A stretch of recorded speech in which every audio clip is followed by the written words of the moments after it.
All right, hello, welcome back. This is going to be part two of our measure series for training. Um, let's go ahead and continue on with.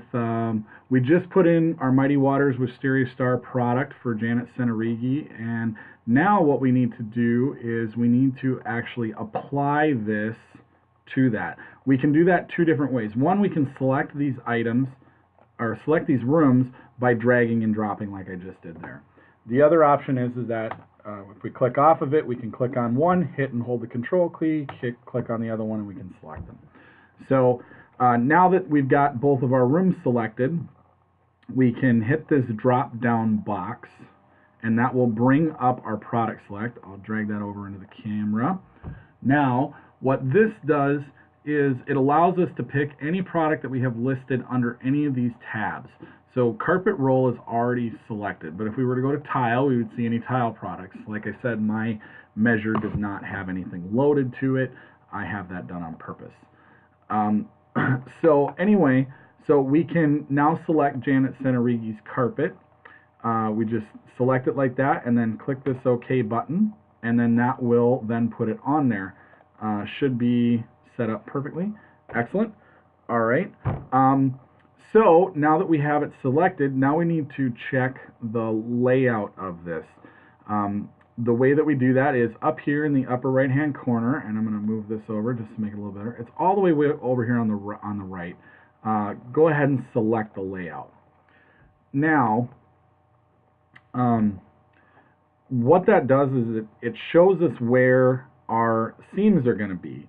On stairs, we don't worry too much about where the seams are. We always expect there to be some. However, if you notice, this arrow is pointing this way, which with stairs, we cannot run the carpet this direction. We must run it down the stairs, so we need to change this.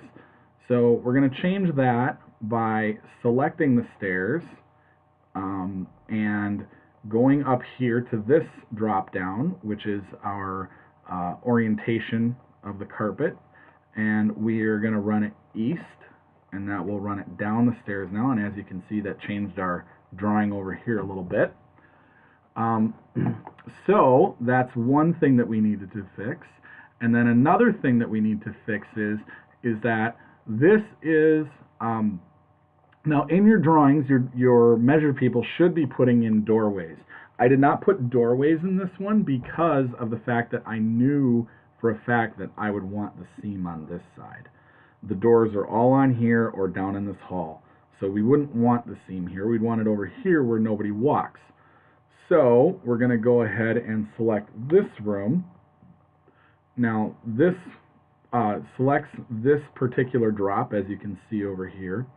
And we now want to flip the drop. So we just click this flip, and it flips it to the other side. So now we don't have any problems with where the seam is at. Okay, so we do have a couple other issues here. One is that normally we would not want a third seam in here. However, a lot of this is going to be covered up by a fireplace, which is right smack dead in the middle. Again, I didn't draw it in there. I could have, and I probably should have, but I didn't.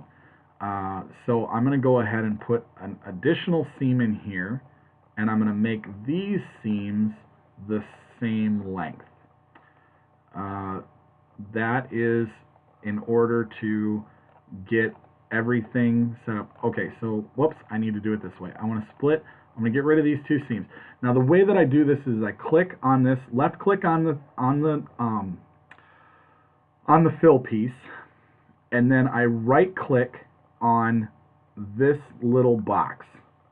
Now when I do that, I can then delete the seam. I just click this delete and the seam goes away. Now I can even delete this seam. I'm going to delete that one. Okay, so now we have no more seams in this fill piece. As you can see, we've got a lot of waste, and this isn't the best way to do it. So I'm going to add a T-seam. First off, I'm going to add it, like I said, I want to put it right in the middle, and we're going to put it there. Now we are going to take our select, and we're going to put this right in the middle. We want to make sure that both seams are exactly the same. And that should make it 8-9 or 9-0 and 9-0. Okay, perfect.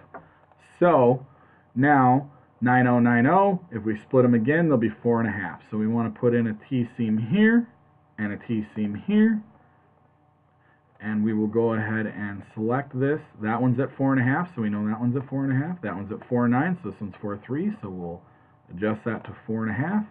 And now we've got all our T-seams set up. So, as you can see, we now have a pretty good layout. Now these are just drag and drops, and anybody can do this.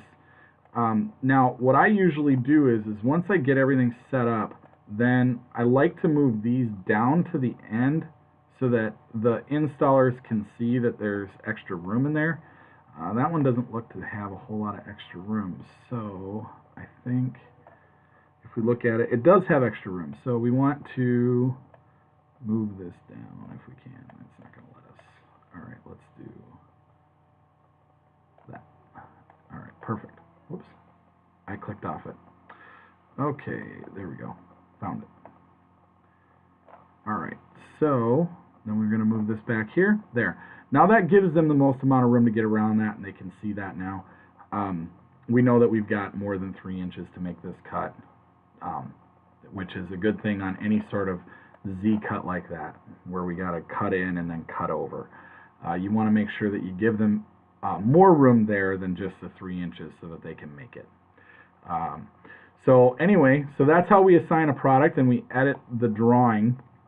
You know, I'm more or less showing you this so that you know how it's done, so that at some point you can see, you know, if you need to do it, you can.